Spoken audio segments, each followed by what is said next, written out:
Hi, good afternoon. My name is Paul Yoon. I'm a staff attorney here at Coast to Coast Legal Aid of South Florida. Specifically, I represent victims of crime in criminal cases, both misdemeanor and felony courtrooms.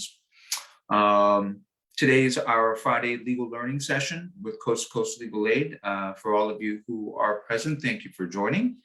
And at this time, we'll go on to the next slide.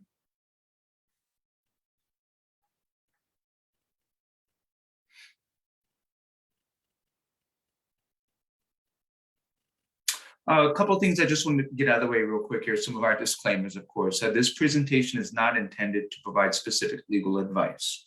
Information in today's presentation is current as of April 21st, 2022. This PowerPoint may not be reproduced, distributed, copied, or cited in whole or in part without Coast to Coast Legal Aid of South Florida's written permission. For more information, please visit our website at www.coasttocoastlegalaid.org or please call us at 954-736-2400. So this presentation from Coast to Coast Legal Aid is about victims' rights enforcement, a new partnership that's beginning here in Broward County and throughout the country, all over the place.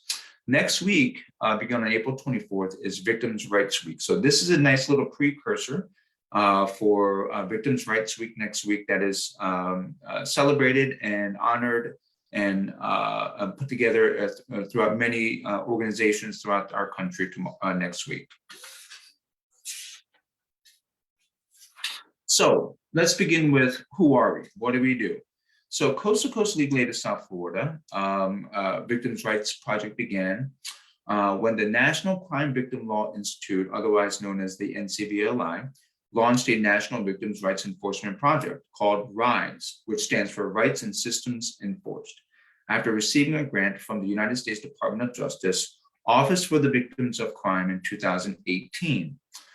Coast to Coast Legal Aid, or CCLA, was one of the 6 sub-grant recipients of this project. Our project specifically actually began in the fall of 2019. And the grant ended recently, but Coast to Coast Victims' Rights Project was able to continue our work after receiving a grant from the Victims of Crime Act through the federal government, otherwise known as VOCA. We represent victims and assert their rights during criminal proceedings at no cost to victims. This program has no financial guidelines or restrictions.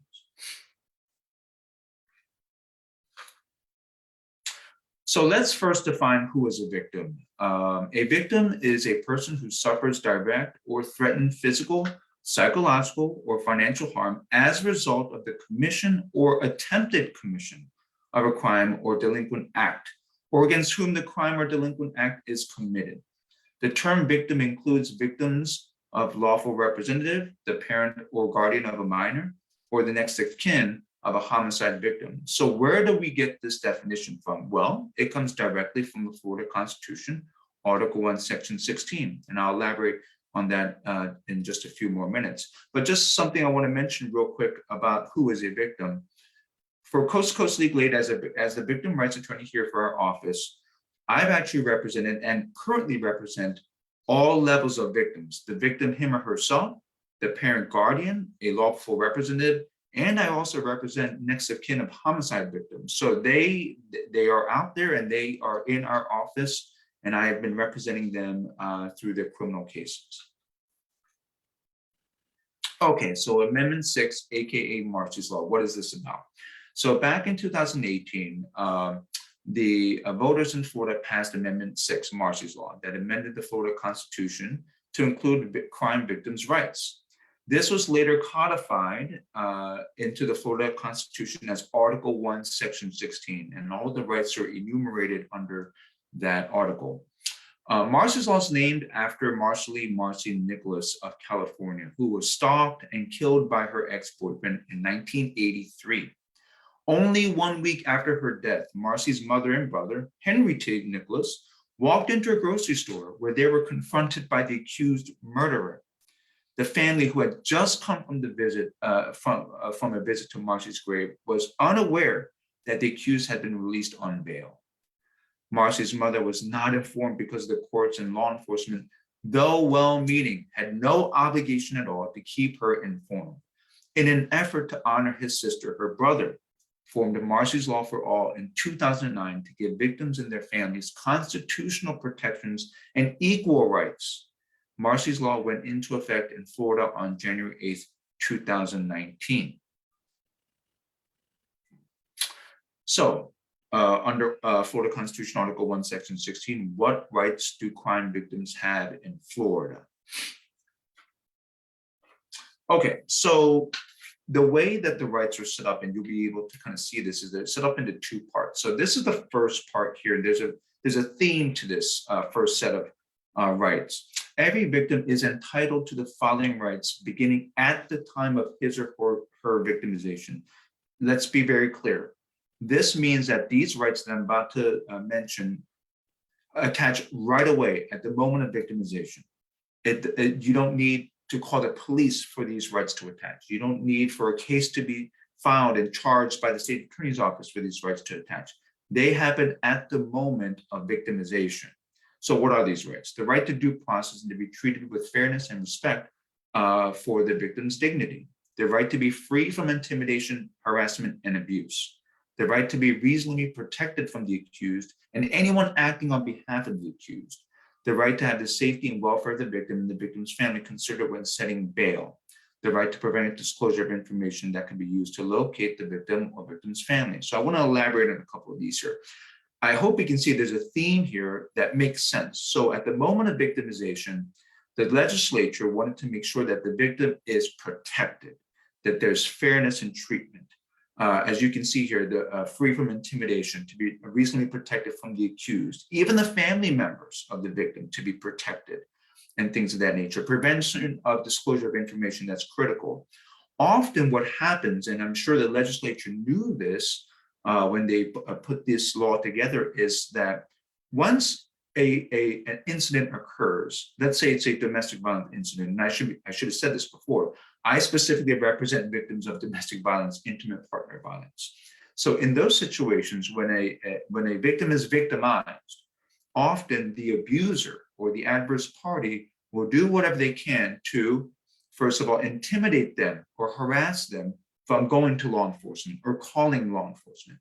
They will do anything to keep them limited from contacting the victim's family and or friends. Sometimes they will threaten the victim's friends or family members so that the victim doesn't do anything in efforts to protect herself or call law enforcement and things of that nature. So that's the kind of running theme that these rights that attach at the moment of victimization to protect the victim from the abuser or the culprit of any case where there is a victim involved. Now, these next set of rights we'll call here a victim shall have the following specific rights upon request. Now, these are, and you'll see a theme of these rights here as well, the right to timely notice of, to be present at, and to be heard at all public proceedings involving a criminal conduct. I want to split that up for just a moment. Under Article 1, Section 16, actually that is two enumerated rights.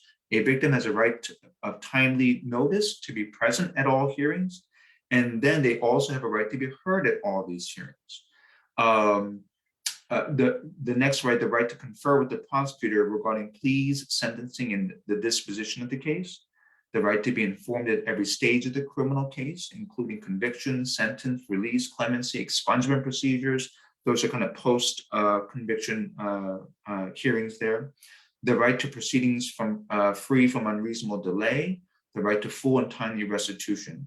So the first rights we talked about are at the moment of victimization. Now, usually after an incident occurs, law enforcement gets involved. Now, these rights upon request are afforded to a victim once a case begins with prosecution, with law enforcement. And these are critical for a victim. The right to be present at these hearings. Not all victims, and most victims that I've represented, do not want to be in the same courthouse, let alone the same courtroom as their abuser or the adverse party. But if they want to be there, they have a right to be there. Not only do they have a right to be there, the right to be heard. There are times when there's a bond hearing to see if the accused should be let out of jail, or contact hearings so that there's no contact or some limited contact. A victim has absolute right to be present to tell the court in his or her own words what their levels of fear are, what they want, what kind of protections they need, and things of that nature. So they have a right to be present and heard. One of the most critical rights here is this, the right to confer with the prosecutor. And I'll elaborate a little bit more on this in the next couple slides, but it's critical that the prosecutor understands where the victim's coming from, what the victim's position is. And what is great about this right is that a state attorney, a prosecutor must confer. They have to talk to the victim at some point to figure out what the position is in trying to resolve a case. Some victims feel as though an abuser needs some kind of help for substance abuse and or mental health. Other victims want the defendant to spend time in jail or prison for the incident. There's other things in between that are critical in trying to resolve a case. So the prosecutor in criminal cases has the obligation, once a victim asks for it, is to speak with the victim and to make sure that they know what the victim's position is. And the right to be informed at every stage of the criminal case. This kind of goes in hand with the conferring with the prosecutor, that they know what's going on. And the criminal justice system is a lonely place. There's a ton of questions and not a lot of people to give you answers. And one thing that I think victims should at least know is what is going on at each stage, because criminal cases are not 2 weeks in length. They can take months, if not years sometimes. So that's a very important right there as well. And lastly, I just want to briefly elaborate on the right to full and timely restitution, especially with domestic violence cases that I'm involved in. There's often damage to property, and an abuser will take the victim's phone away so they can't call law enforcement and smash it on the ground. Or sometimes there's damage to property because of the incident, to a TV or couch or their car or whatever. Well, in a criminal case, the victim has, upon request, a right to full and timely restitution so that the victim is made whole. This isn't civil. This is coming through the criminal case, because under the law, victims have a right to this now, that they are made whole for any damages caused by the accused. Okay, so why should crime victims have an attorney? Well, some of the rights afforded to victims under Florida Constitution Article 1, Section 16 apply as soon as the crime occurs, but some only apply upon request. Many victims do not even know about these rights, not to mention how to request or enforce them during the criminal proceeding. This is in the legal world, for a law to have started in 2019 in the state of Florida is brand spanking new. I've been doing this since the fall of 2019, and there are still attorneys who don't even know that there's this Marsy's law that's been codified in the Florida Constitution. So this is very new to attorneys. Imagine how difficult it is for victims to navigate or understand or even know that there is these laws, these rights that belong to them. So that's one critical reason why a victim of crime should have an attorney or seek an attorney. Victims often have legal questions or concerns that cannot be answered by victim advocates or the prosecutor. And that's very true. And this is something that goes to the next point here. A common misconception by many is that the prosecutor or the state attorney represents the victim. However, they do not. The prosecutor represents the state of Florida, not the individual victim. How I always explain this to my clients is that the abuser or the defendant did not break the laws of Jane Doe. The defendant broke the laws of the state of Florida, and the obligation of the prosecutor is to prosecute on behalf of the state of Florida. In the middle, in between, in that situation is the victim. They are the result of the crime. So often the state attorney, not often I should say, they always have hundreds and hundreds of cases on their desk, and they don't have time, as much as they may try to make time, they don't have time to answer and talk to victims and answer all their questions. They just don't. So that's another reason why having a victim's rights attorney by their side to answer the questions that they may have is critical. Victims should have their own attorney to ensure their interests are protected by law. And that's the essence of this. We talked about the rights at the moment of victimization. We talked about the rights upon request. But as this slide shows, what you could hand somebody all the tools and material they need to build a house. But if they don't know how to build a house, they're not going to be able to do it. Same kind of concept here. You can tell victims all the rights that belong to them, but more often than not, they're not going to know how to apply them, what questions to ask to use them, and so on. So having a victim's rights attorney is very important in those circumstances. So how can you help? Once again, this is a new law.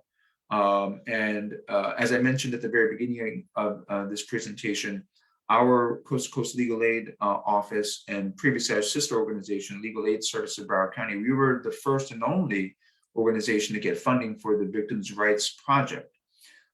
So we are trying to get this still even today, April 21st, 2022, and that's why we're doing this here on live right now, is to get this information out to the communities. Refer crime victims to Legal Aid Service of Broward or Coast to Coast of South Florida.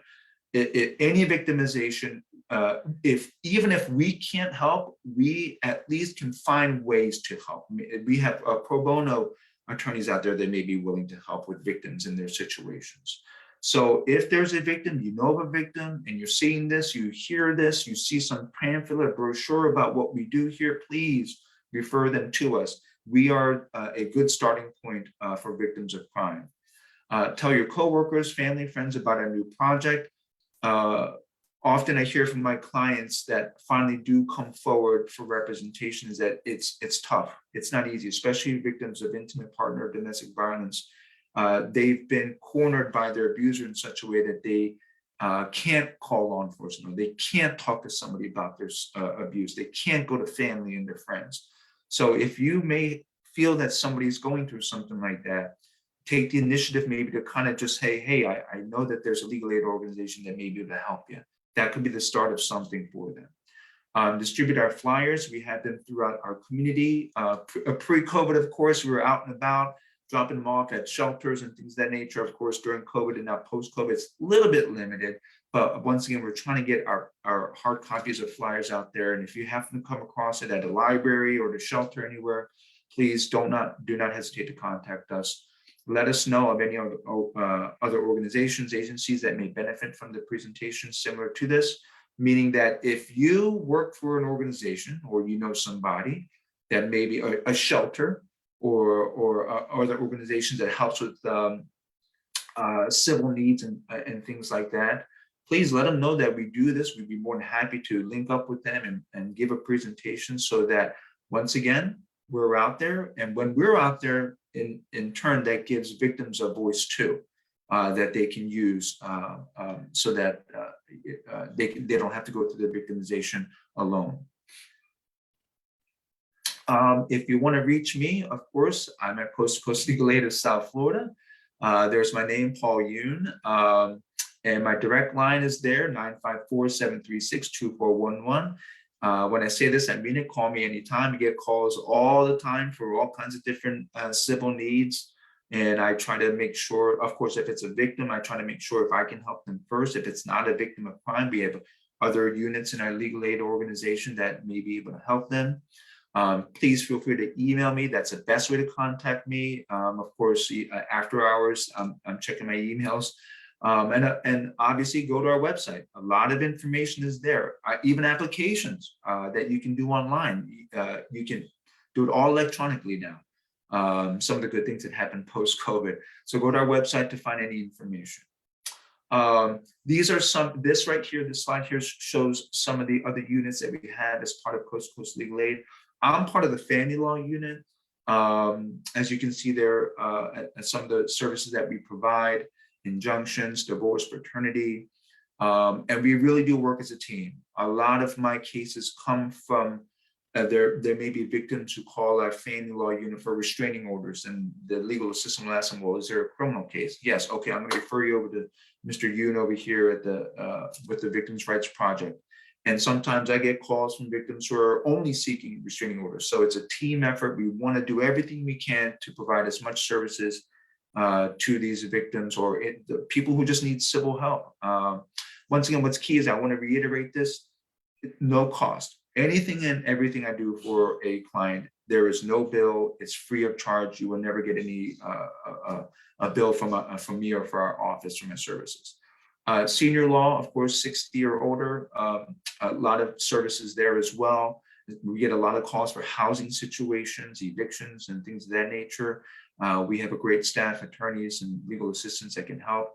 And our economic advocacy and community health unit, this is great too. I referred a lot of my clients to them for Social Security issues, employment issues, especially during COVID. I'm sure they were crazy busy with all the unemployment that was going on and so on. So these are some of the services that we provide. Once again, we have our sister organization, Legal Aid Service of Broward County, that do immigration and all kinds of other things. So please reach out to us, specifically if there's any victims' rights issues, for any civil issues as well. I want to thank you for all that have watched and have attending, or who may watch in the future. And once again, next week is Crime Victims Week. Then hopefully this Crime Victims' Rights Project will continue to help the community and victims of crime. Thank you very much.